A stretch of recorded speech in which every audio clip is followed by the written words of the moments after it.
સૂત્રો પાસેથી મળેલી માહિતી પ્રમાણે સ્થાનિક પોલીસ દ્વારા એવી સૂચના બુટલેગરોને આપવામાં આવી છે કે ફક્ત 3 દિવસ પૂરતો દારૂ બંધ રાખો અને પછી તમે તારા દારૂ ધમધુકાર ચાલુ કરજો। આ કોઈ પણ સંજોગોમાં ચલાવી લેવાના નથી।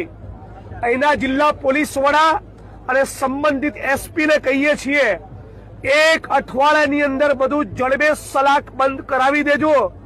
રેડ પાડીશું અને તમારા સ્ટાફમાંથી કોઈકના પટ્ટા ઉતરી જાય લાંચિયા અધિકારીઓના, પછી અમને કહેવા નહીં આવતા, પછી તમને બહુ ચચરશે।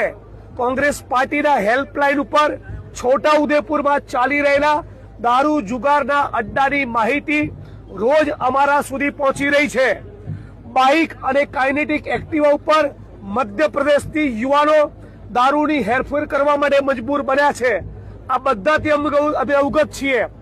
મહેરબાની કરીને અઠવાડિયા 10 દિવસમાં બધું જડબે સલાક કાયમ માટે બંધ કરી દો। છોટાઉદેપુર ક્વાંટ વિસ્તારની બેન દીકરીઓ માતાઓને વિધવા બને નહીં એ સુનિશ્ચિત કરો અને ભૂલથી પણ કોઈ પણ સંજોગોમાં ડ્રગ્સનો કારોબાર કરતું એ કોઈ જોવા મળ્યું તો કોંગ્રેસ પાર્ટી વતી કહું છું કે તમારી ખેર નથી। બહુ ગુજરાતને બરબાદ કર્યું તમારી ભ્રષ્ટાચારની વૃત્તિના કારણે। બહુ બુટલેગરોએ તાગડધીન્ના કર્યા। કોંગ્રેસ પાર્ટી હવે ચલાવી લેવાની નથી। એ છોટાઉદેપુરની ધરતી પરથી ડંકાની ચોટ ઉપર કહેવા માંગુ છું।